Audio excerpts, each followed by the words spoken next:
Shalom, good evening, and welcome to the practical Parsha for Parshat Yisro, or Yithro.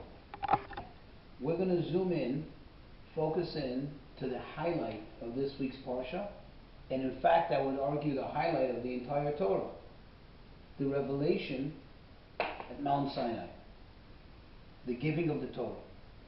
When Hashem gave us the Torah, He delivered the commandments. Now I noticed that I said the commandments. I didn't say necessarily the 10 commandments. There's actually varying opinion in the Talmud as to exactly what Hashem said. Did He say only the first 2 commandments, or did He say all 10 commandments?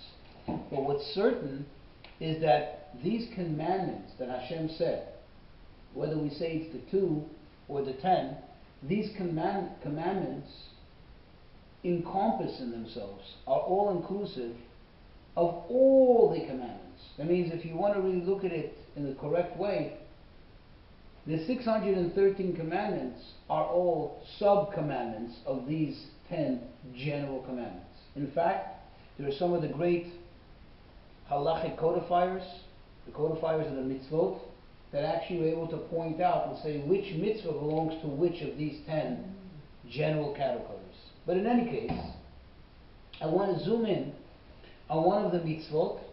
It's not just a mitzvah, it's perhaps one of the greatest mitzvot that we have, and that is the mitzvah of Shabbat.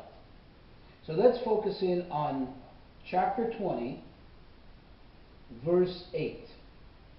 Chapter 20, verse 8 in our Chumash, it's on page 189. Chapter 20, verse 8. So it says here, Zachor et Yom HaShabbat lekadosho. Remember the Shabbat day, or the day of Shabbat, to sanctify it.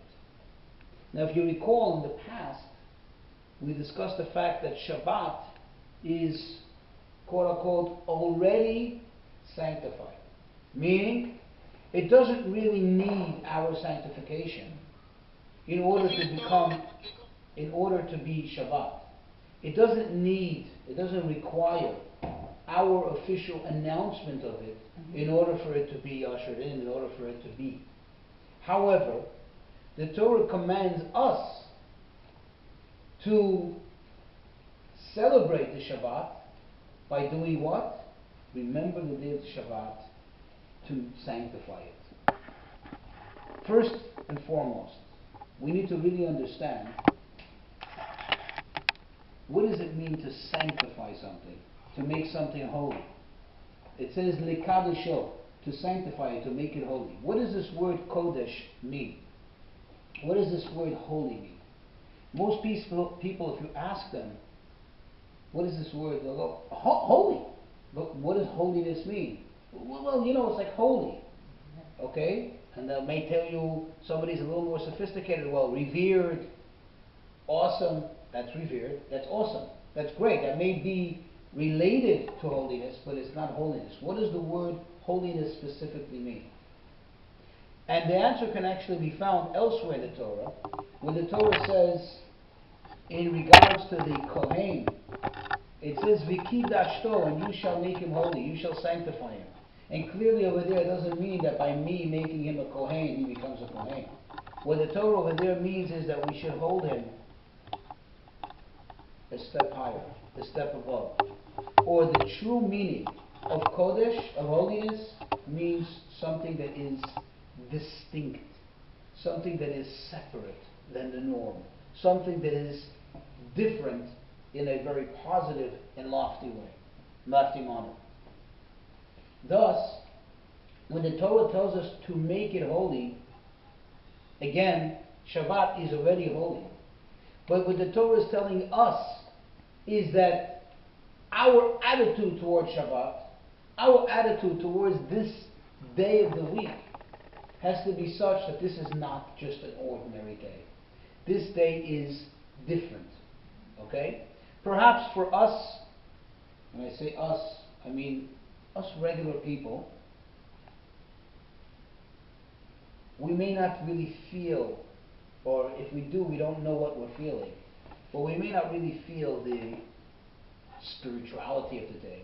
We may not feel so much that uplifted feeling that we perhaps should feel, or perhaps could if we really knew how to. However, we do feel a difference, and we make a difference, as we'll learn soon, in the way we dress, the way we behave, the way we eat, the way we go about our life during this 24, 26-hour period. Truth be said, that for the tzaddikim, for the holy rabbis throughout the generations, turn many, many stories and anecdotes of the great tzaddikim, the great pious rabbis, who actually were totally different on Shabbat. In other words, they did feel the kedusha, the holiness of Shabbat. An example, they say that the tailor who made the clothing for the Baal Shem Tov, Rabbi Yisrael Baal Shem Tov, the holy founder of the Hasidic movement, he actually shared the fact that the Baal Shem Tov had two sets of clothing, which is normal for any religious man to have sets of clothing. For today we have more than one set, but more than two sets, but to have clothing for the weekdays, and then there's distinct garments for Shabbat. That's not what made it unique.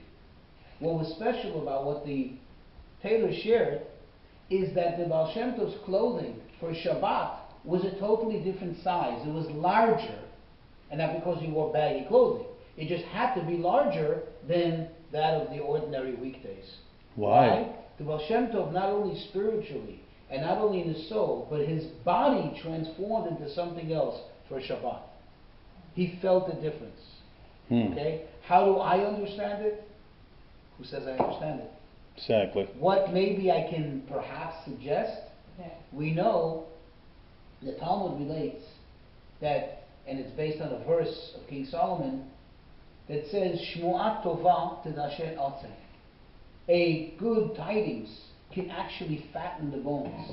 Literally, when you hear good news, when a person's in good spirits, you feel fatter. When a person is nervous, a person is angry, you shrink in. And there's a story about it in the Talmud, and it's not the time nor the place to go into it now.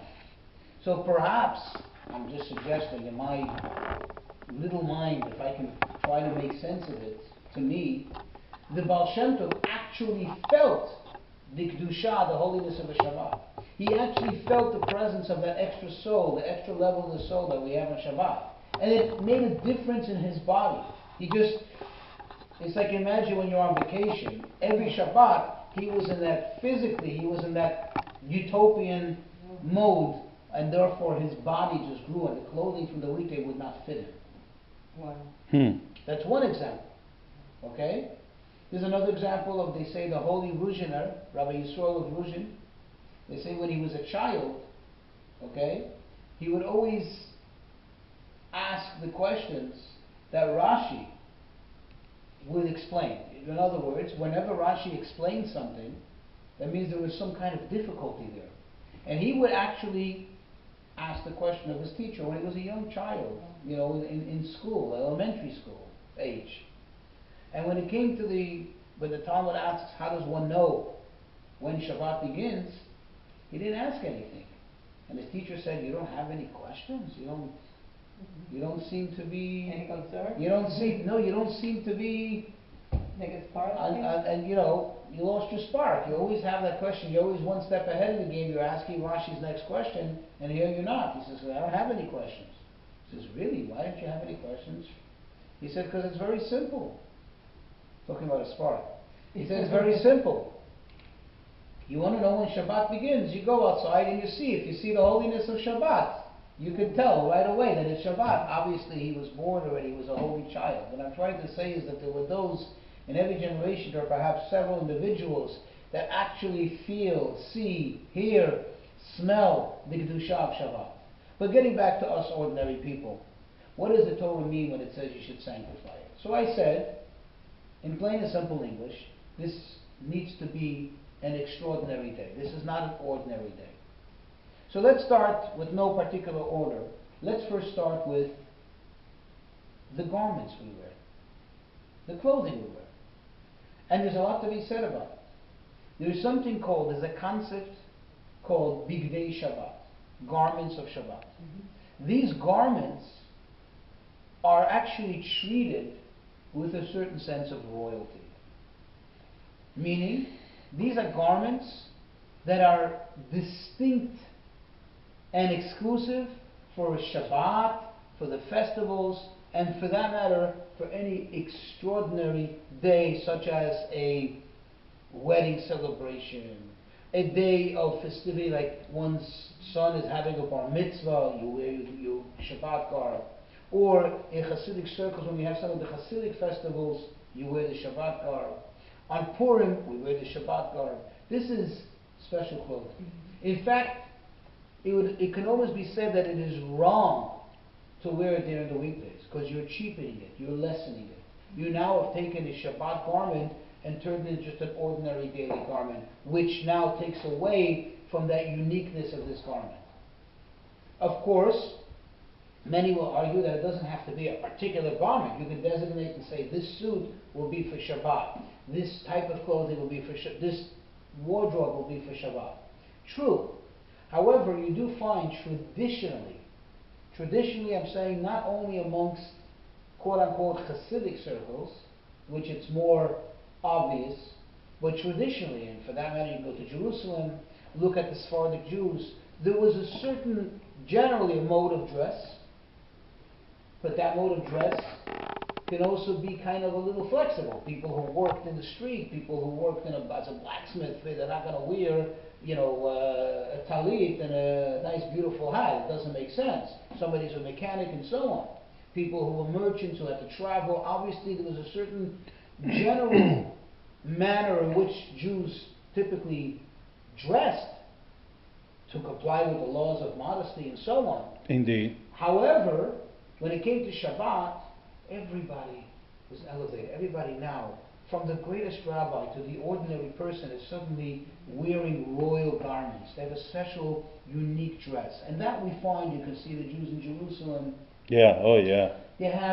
There's many types, and each group has different ones. So anything from black to white, or what they call the zebras, it's like lines of white and gold, white and silverish color, all kinds of stuff. And then you can see, I don't even know to describe it well enough, but you have also from the various Sephardic countries and so on.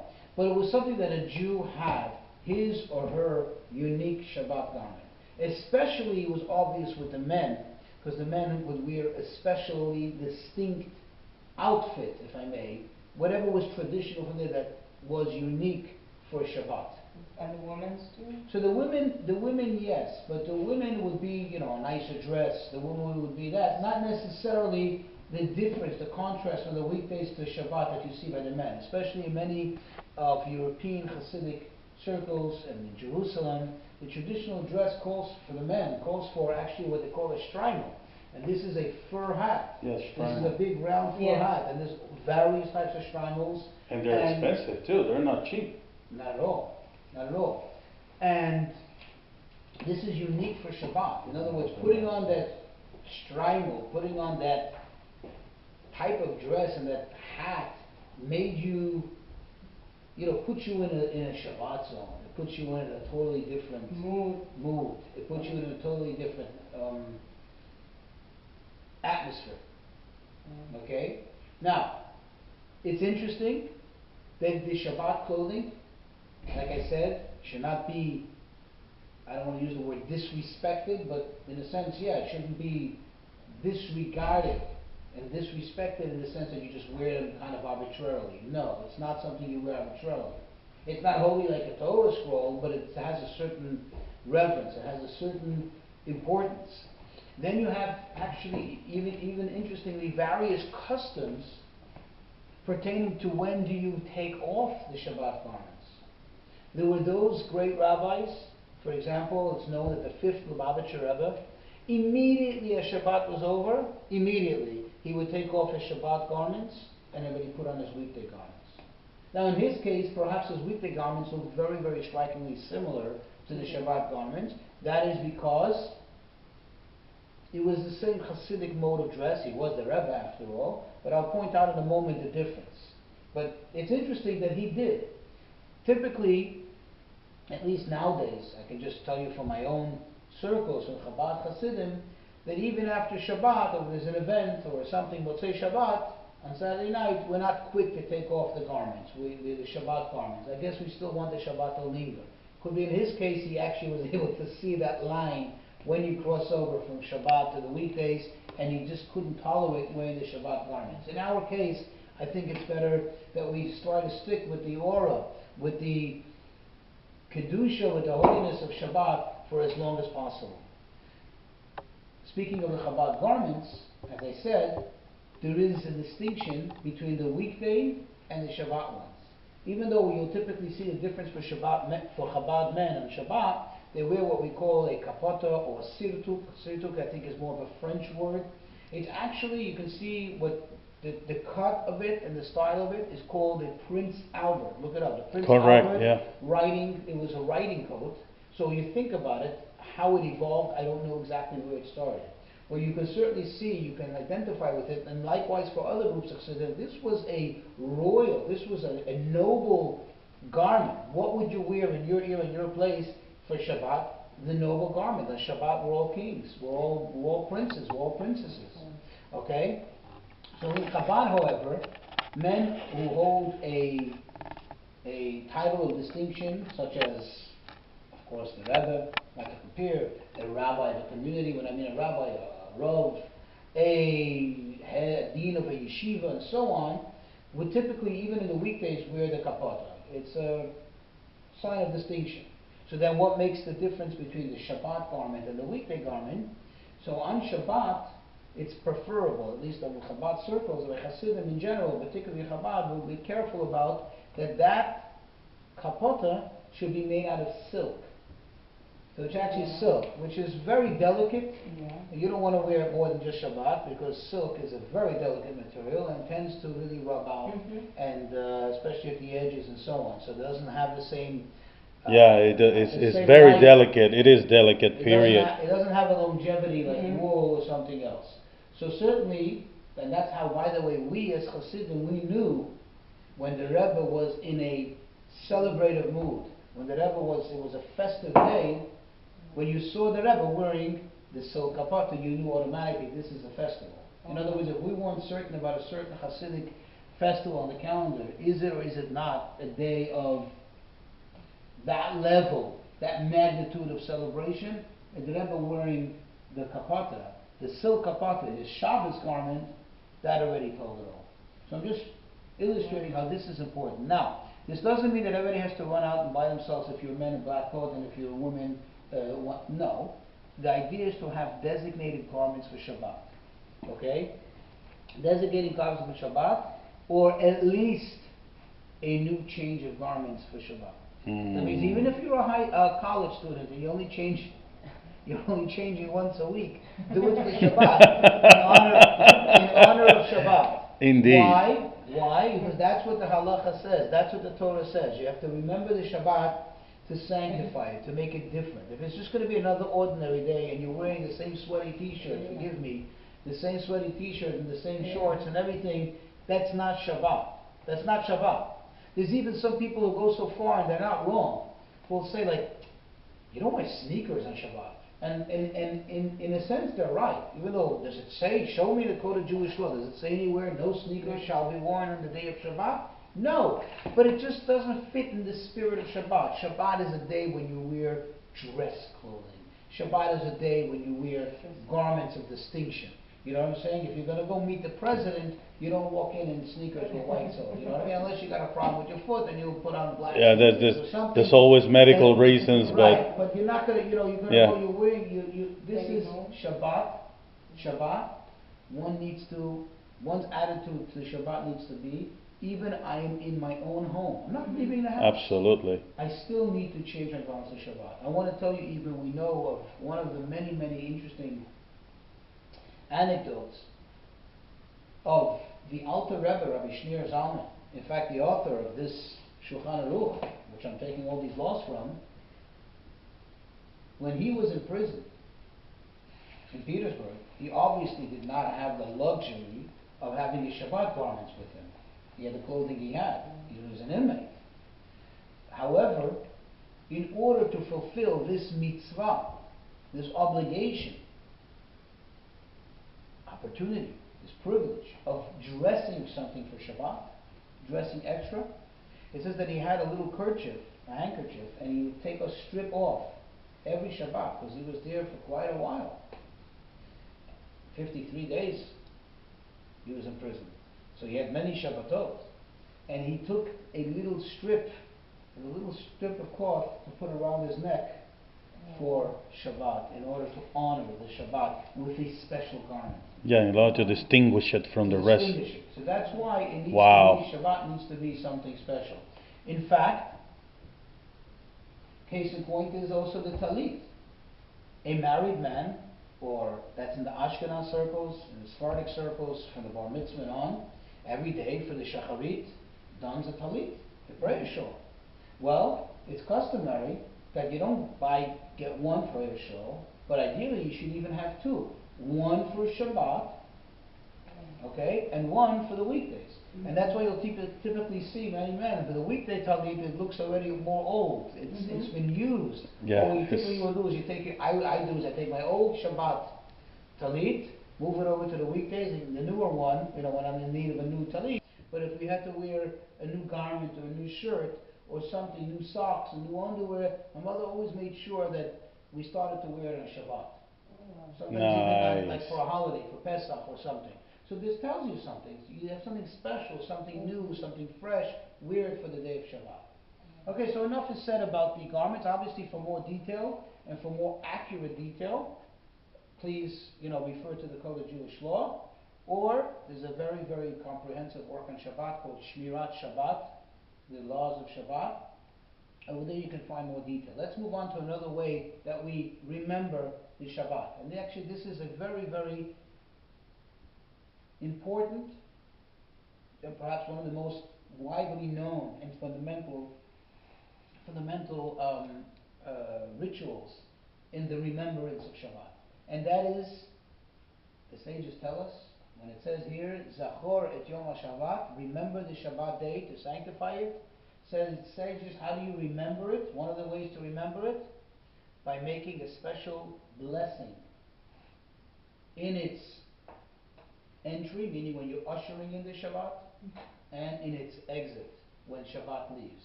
And that is the Kiddush and the Havdalah. In fact, according to many, many opinions, the Kiddush on Shabbat is actually biblically mandated. Meaning, this is exactly what the Torah had in mind when the Torah says, remember the day of Shabbat. That you have to make a special blessing. And that blessing is specifically over the wine, unless you don't have wine. We'll get into that. We'll go over some of the laws. That blessing should be made over the wine, a benediction, a special blessing of praise over the wine and thanking Hashem for this special day. And with that you usher it in. Interesting that the women have an advantage over the men, that they already usher in the Shabbat, and they already do their welcome ceremony of the Shabbat when they light the Shabbat candles. So they have definitely, not only that, but that one certainly over the men. However, they still need to hear Kiddush.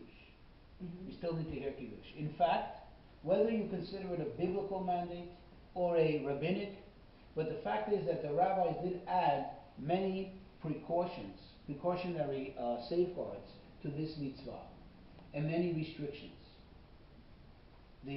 Perhaps the most common one is that from the moment that one starts to celebrate Shabbat, either because Shabbat had begun, or because you ushered it in a little earlier, which is also permitted, from that moment on, you're forbidden to eat any food, you're forbidden to eat your meal, until such time that you first glorify the Shabbat, is still by making the Kiddush, by blessing the Shabbat. Okay? So, this is the concept of, you can't eat before Kiddush, which, of course, when a child reaches a reasonable, mature age, you start to train the child, you cannot eat before the Kiddush. You don't eat before the Kiddush. You don't taste the food. It's not like eating on Yom Kippur, but I remember as a child, it was like a pretty serious thing. And you train you, and you know what, it gives you a reverence. You feel like, wow, And then the worst part, the hardship in it, of course, is when you're home and the place smells so good from all the cooking and everything. You really want to eat. Your appetite's Oh, your yeah. appetite's is Oh, on yes. the rails, right? It's almost a torture. And you want to eat, but you know that you have to wait the kiddush. There's that anticipation for the kiddush. You see the bread loaves on the table, they're covered obviously, and you want that. You first have to have the wine or the grape juice, and that brings us to the next step. There's actually many laws as exactly what could be used for the kiddush. Ideally, it should be wine. Ideally, it should be fantastic wine. Ideally, it should be not only wine and fantastic wine, it should be red wine. It should be specifically on red wine. Ideally, also, it should be, even if possible, the best form of wine, which is non-mevushal. Many people are very particular about it, because the idea is that if it's mevushal, it's cooked, it's already ruined, it's not perfect. Even some hold by that it should be the type of wine that would have been fit to be poured as libations on the altar in the Holy Temple, which excludes wine that's been mevushal. Just to give you an example. Now, it might not be practical for everyone, because if you have guests, if you have people, not to get into that subject right here, right now. But it has to be wine.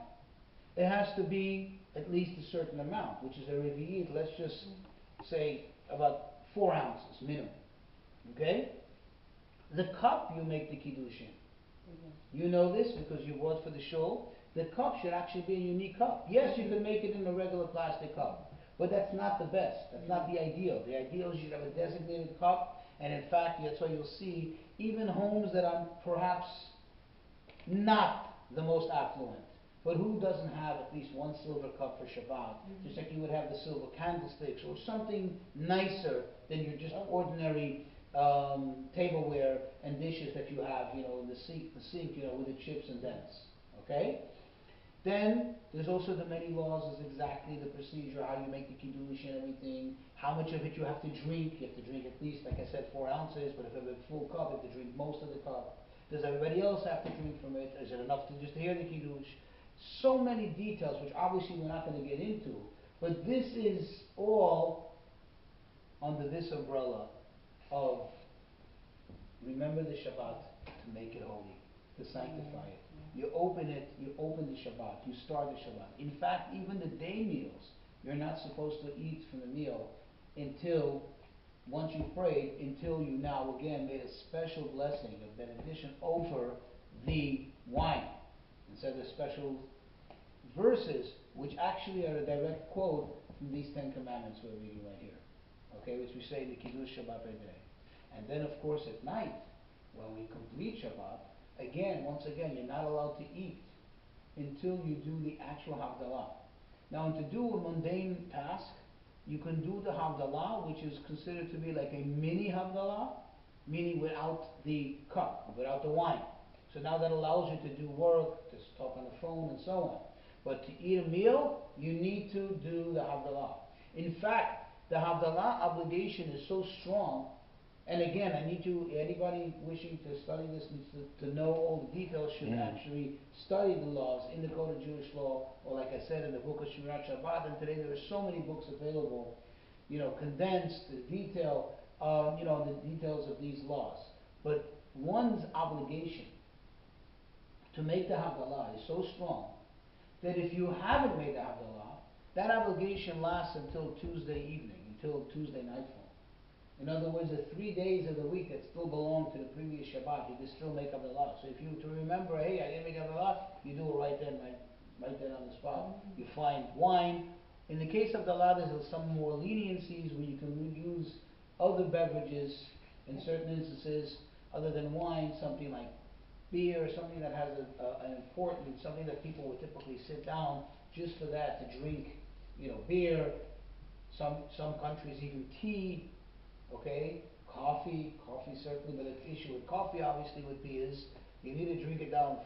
You need to drink it down quickly because you need to drink at least most of the cup. You need to drink it down quickly. On the other hand, it has to be hot enough for it to have its importance as a cup of coffee.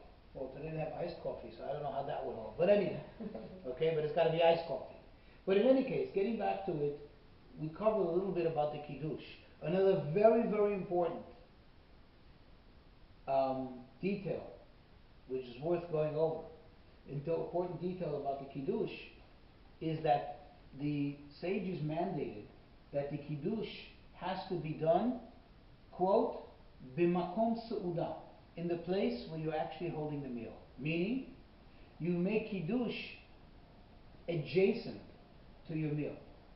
And if for some reason you made the Kiddush, even though you drank all the wine down, but you didn't have the meal there, then next time you want to eat, you still have to make Kiddush again. Now what constitutes a meal for this, practically speaking? Well, it could be anything from, of course, eating a piece of bread, at least a kazait, or in a case where you're not ready to wash for bread and eat bread, because that later will obligate you to do the whole blessing after the meal, you can do it by eating anything that has grain base, like mizonot, like a cookie, crackers, or even, it says that if for some reason you don't have that available, you can drink another cup of wine. Wine in itself is considered to be an important beverage, which one will sit down just to feast on. So you can have another cup of wine. Well, if you can handle it. For me, it's good. It's another excuse for another cup of wine, right? But the idea is that now establishes that place, that setting, as the makom su'udah. What happens, for example, if, let's say, I'm here in Shul, and I make Kiddush so other people can hear the Kiddush. Now, you don't have to necessarily make your own Kiddush. You can hear it from somebody else, and that person fulfills the obligation for you. You just respond, Amen. If I make a Kiddush for someone else, and I haven't eaten, my Kiddush was totally effective for all of them. But when I come home now, I have to make the Kiddush once again, because I didn't do it b'makom su'udah, in the place of the su'udah. Speaking about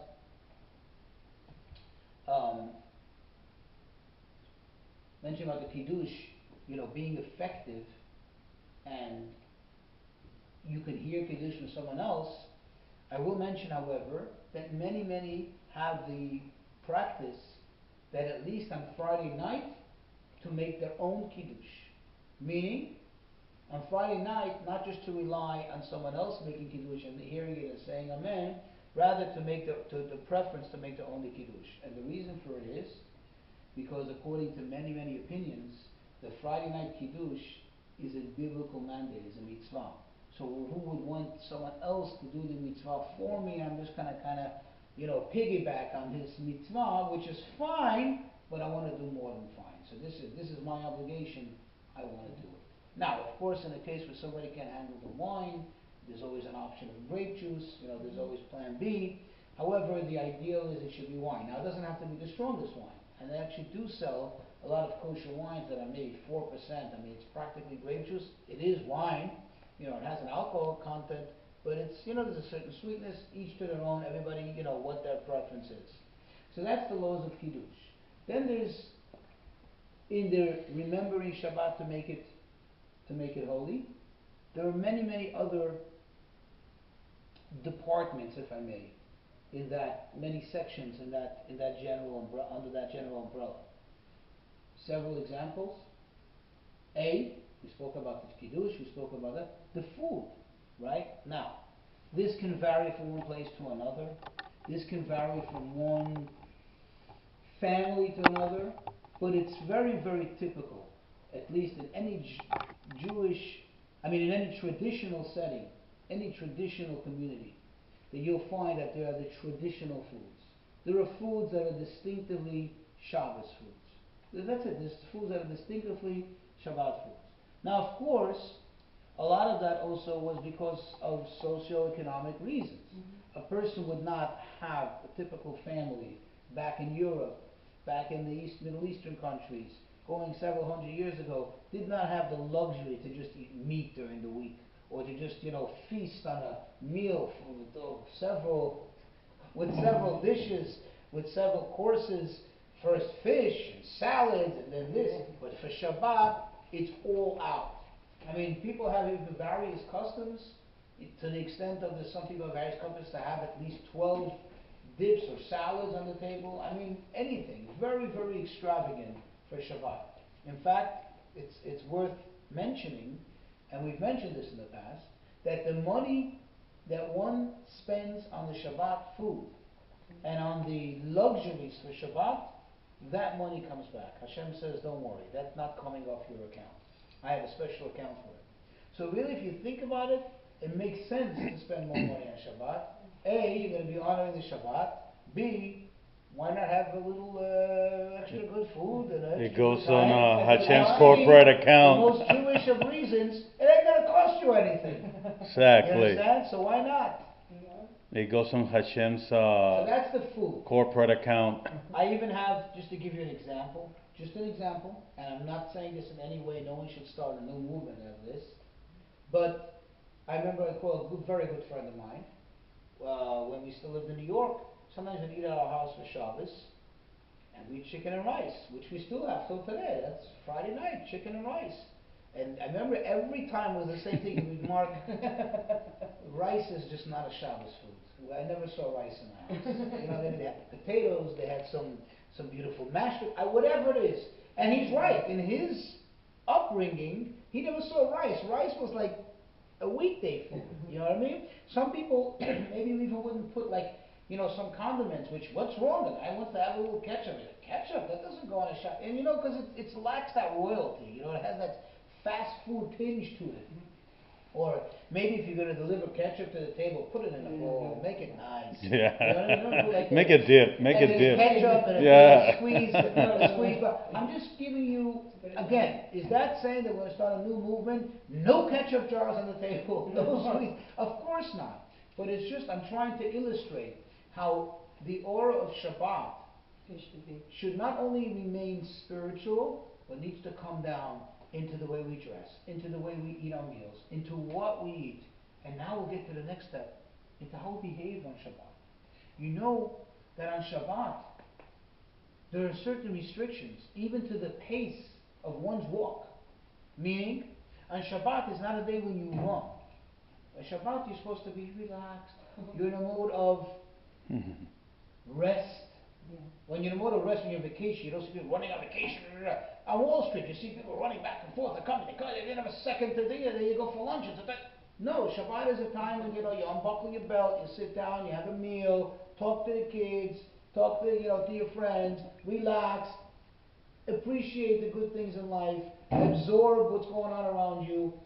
Shabbat, you're not allowed to run. It says you're only allowed to run for the purpose of a mitzvah. Indeed. Of course, God forbid if someone's life is in danger. But we're talking about in normal circumstances, for the purpose of a mitzvah, then you can run. Okay? So that also, if you have to. So if you're running to synagogue, you're running to shul, you're running to catch a minyan, makes sense. But otherwise you don't run. Likewise, the way you speak, it says your speech on Shabbat should not be the way it is during the week. Yeah. And that's why the things you talk about. Now, that doesn't necessarily mean that people always follow it. Maybe they're just not aware of it, a little ignorance, a little forgetfulness. But the fact is that on Shabbat, ideally one should not even speak any idle talk. There's even things you shouldn't be reading on Shabbat, because it's not in the spirit of Shabbat. Again, I'm just giving you general ideas. But really, people should not be speaking of business on Shabbat. Okay? The only way would be allowed, or maybe somewhat permissible, is if one's speaking not about their own business, or one's speaking about it in general as an amusing topic. But typically, when you speak about business, you're speaking about, what is in it for me? Am I losing? Am I gaining? What's the world? It's not something you can talk about. Politics, I guess, makes a Jew happy, so I guess maybe please consult your local rabbi. Okay? But typically you come to a shul, you see people, they say, and that's why there's actually even there's an expression we use when we're kind of crossing the line a little bit, or it's a little gray area where you're talking about things that you shouldn't talk about on Shabbat. For example, planning. You don't plan on Shabbat what you're going to do in the weekdays. You're not allowed to plan. Actually, the saying goes that if you plan on Shabbat, it's not going to work out. There's okay? But typically we say, nicht Shabbos wieder, which is Yiddish for none of Shabbos spoken. That means we're kind of giving we're expressing that caveat. This is not for Shabbat, but I'm saying it anyway. which is a little absurd, but that's what typically, tends to happen. They say the story where the guy came to shul on Shabbat, and he sees, on the little, on the community bulletin board, the guy stuck up a thing. He says he has a station wagon for sale. He goes to him. He says, "Nishtum Shabbos gerät, not a Shabbos spoken. How much do you want for it?" So he says 5. He says, "Nishtum Shabbos gerät, that's a little, I think, too steep. How low are you willing to go?" He goes, "I'm not willing to go lower. So I'll give you 4 Nishtum Shabbos gerät." He goes, "No, I won't go less than 4.8. Says, Nishtu Shabbos gerät, okay, let me talk to my wife about it. He comes the next day to shul, and in the morning for Shacharit, and he says to him, he says, "Listen, I spoke to my wife, I think Nishtu Shabbos gerät, you have a deal." He says, "Nishtu Shabbos gerät, it's sold already." You understand?